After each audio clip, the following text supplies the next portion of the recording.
जय श्री महाकाल आदेश।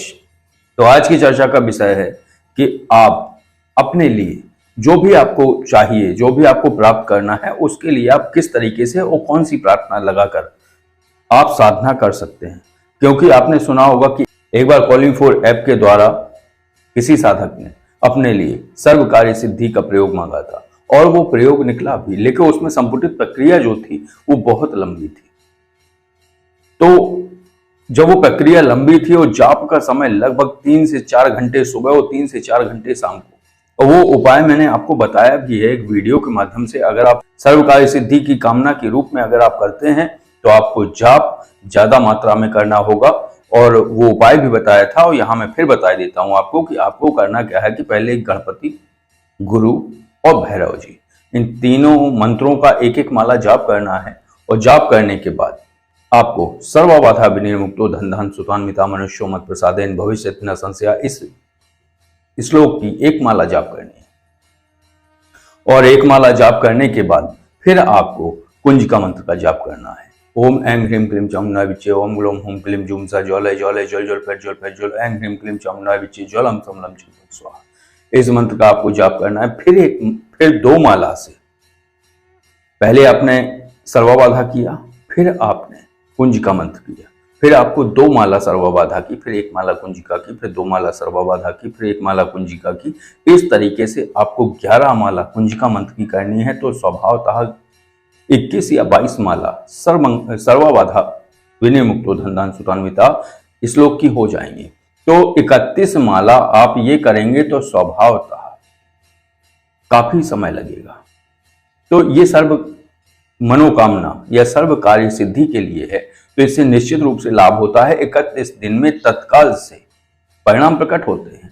लेकिन अगर जिसके पास इतना समय नहीं है तो वो किस प्रकार करे सर्व कार्य सिद्धि, या और भी जैसे किसी को धन की आवश्यकता है, जैसे किसी के घर में क्लेश हो रहा है और उसकी जो आय के स्रोत हैं वो बंद पड़े हुए हैं, धन का जो मार्ग है वो रुका पड़ा है, तो इसके लिए आप सबसे उत्तम है सर्व मंगल मांगल्ये शिवे सर्वार्थ साधके शरण्ये त्र्यंबके गौरी नारायणी नमोस्तुते। एक विधान मैंने पहले बताया है, अगर आप उसको संपुटित करें, क्योंकि एक कथा थी जो आपने सुनी होगी। वो कथा ऐसी थी कि एक बुढ़िया थी, बुजुर्ग थी, उसे 12 वर्ष हो गए थे गणपति जी की आराधना करते हुए, और 12 वर्ष लगातार उसने आराधना की। क्योंकि पहले क्या था कि 12 वर्ष के बाद जो है भगवान गणेश उसे वरदान देते। तो वरदान का समय आया, उसने अपनी जो है बहू से पूछा, पुत्र वधू से पूछा कि क्या मांगना चाहिए वरदान। तो पुत्र वधू ने उसको कहा कि अम्मा, वो आपको दिखता नहीं है कि आपका नाती नहीं है, वरदान मांग लेना कि नाती पैदा हो जाए। ऐसे ही पुत्र से पूछा तो उसने धन मांगा। बुढ़िया की आंखें जो है, आंखों की ज्योति कम हो गई थी, उसे दिखना बंद हो गया था, दिखना कम हो गया था। रास्ते पे चली जा रही थी, दुखी थी। उसे एहसास हो गया था कि हर व्यक्ति स्वार्थी है, चाहे वो अपना हो या पराया हो। किसी ने ये नहीं सोचा, ना पूछा, ना कहा कि तुम आंखें मांग लेना। ऐसे वो अपना विचार करते हुए चली जा रही थी रास्ते। तभी भगवान कृष्ण रास्ते में उसे मिलते हैं बालक के रूप में। और भगवान कृष्ण, क्योंकि गणपति जी की जो आराधना करता है स्वभाव था, भगवान कृष्ण की भी उसके ऊपर कृपा होती है। तो भगवान कृष्ण मिले, बोले दादी और रोते हुए क्यों जा रही हो? तो उसने बताया। तो भगवान कृष्ण ने कहा कि मैं जो कहूं वो मांग लेना। तो उसने कहा चलो भाई, पुत्र वधू ने जो कहा, बहू ने जो कहा वो अपनी जगह कहा, पुत्र ने कहा चलो बेटा तुम ही कह दो क्या मांग ले। तो उन्होंने कहा, भगवान कृष्ण ने, कि दादी तुम ये मांगना कि सोने के कटोरे में मैं नाती का मुंह देखूं। एक चीज में तीनों चीजें आ गई।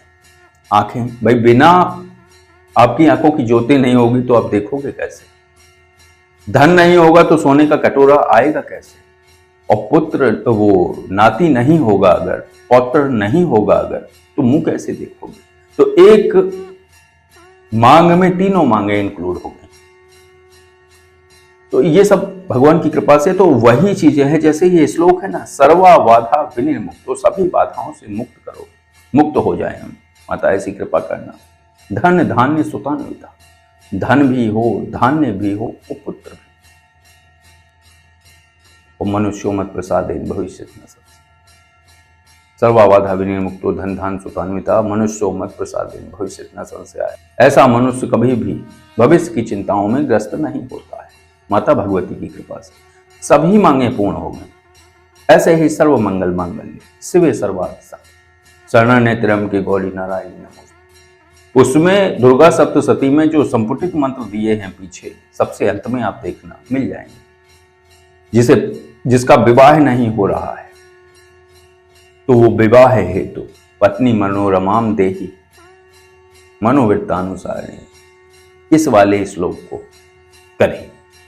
और भी कई श्लोक हैं जिसे जो अब स्वप्न में सिद्धि और असिद्धि का ज्ञान स्वप्न के द्वारा प्राप्त करने के लिए भी यही प्रक्रिया है। अब लेकिन क्या है कि कुंजिका मंत्र से नहीं, कुंजिका मंत्र को संपुटित नहीं करना है। अब क्या करना है कि इसी श्लोक में नवाण मंत्र को जोड़ देना है। कैसे जोड़ना है इसकी भी प्रक्रिया, कहीं भी मत जोड़ दीजिएगा। मैं आगामी वीडियो में सभी मंत्रों का एक एक करके बताता जाऊंगा। अभी आप सर्वबाधा का सुन लीजिए कि सर्वबाधा विनिर्मुक्तो ऐंग ह्रीं क्लीं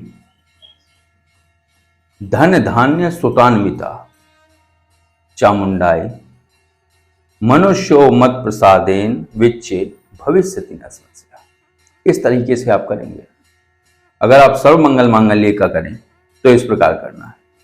सर्व मंगल मांगल्ये ऐंग ह्रीं क्लीं शिवे सर्वार्थ साधिके चामुंडाय और फिर अगली पंक्ति है शरण्य त्र्यंबके विच्चे गौरी नारायणी नमोस्तुते। इस प्रकार से आप इसी का जाप करिए माला पर। पहले गणपति, गुरु, भैरव, फिर ये, लेकिन इसका जाप आपको ज्यादा करना होगा।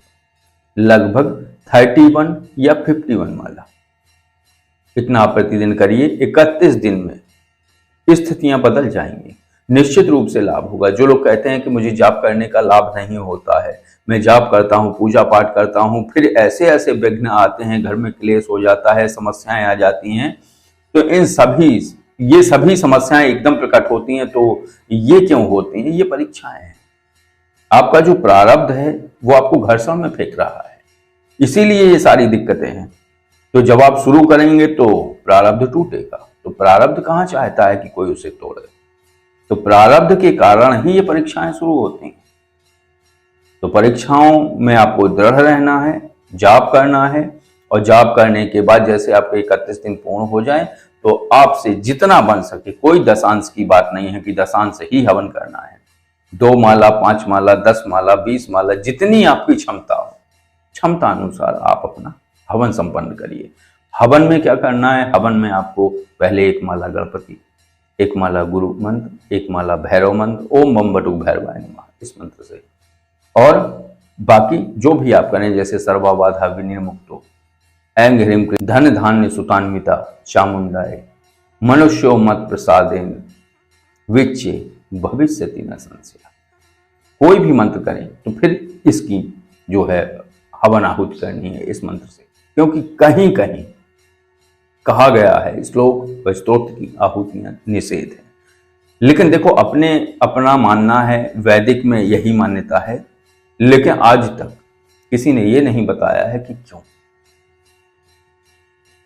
हालांकि मैं करता हूं, स्तोत्र हो या श्लोक हो, मैं अगर जाप करूंगा तो मैं हवन करूंगा। अब जो नहीं करना चाहते हैं वो ना करें, वो जो करना चाहते हैं, लेकिन ये मंत्र बन गया, इसका हवन आप कर सकते हैं, कोई शंका नहीं है, कोई विचार नहीं है। तो इसको आप हवन करिए। हवन सामग्री में घी हो, जौ हो, काले तिल हो, और मिश्री हो या चीनी, शक्कर, और हवन धूप जो गोल्डी की आती है वो आप मिला लीजिए, और मिलाने के बाद आप हवन करिए। और हवन संपन्न होने के बाद अपनी प्रार्थना करिए, और प्रार्थना करने के बाद साथ में ये और कहिए कि ये जो जिस समस्या के लिए आपने किया हो, कि ये जैसे ही ये खत्म होती है या जैसे ही हमारा कार्य सिद्ध होता है, तैसे हम इतना और करेंगे। ये हम संकल्प लेते हैं, ये हम शपथ लेते हैं। तो इस तरीके से करेंगे तो निश्चित रूप से आपके कार्य सफल होंगे, निश्चित रूप से आपको लाभ मिलेगा। और जो लोग कहते हैं कि हमें जाप पूजा पाठ से फल नहीं मिलता है, निश्चित रूप से मिलता है, और फल मिलेगा, लाभ मिलेगा। और आपके जीवन में बदलाव होगा। तो बस आज की चर्चा को विराम देते हैं।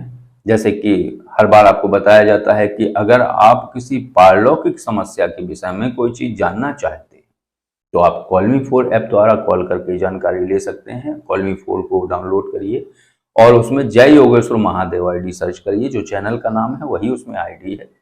तो आप अगर सर्च करेंगे तो उससे आप कॉल करेंगे तो जो पारलौकिक समस्या है आपको, या जो नहीं समझ आ रहा है, जो कहीं भी आप कई जगह आपने उसका जो है उपाय किया है, उपाय नहीं मिल रहे हैं, तो कॉल मी4 के द्वारा आपको उपाय मिलेंगे, आप करेंगे, निश्चित रूप से लाभान्वित होंगे। और अगर आप किसी साधारण विषय पर कोई जानकारी चाहते हैं तो ये जो नंबर स्क्रीन पर है, इस नंबर पर आप कॉल और व्हाट्सएप द्वारा जानकारी ले सकते हैं। लेकिन अगर आप कॉल मी4 से करेंगे तो शाम को 5 से 7 के बीच में आप कॉल करें।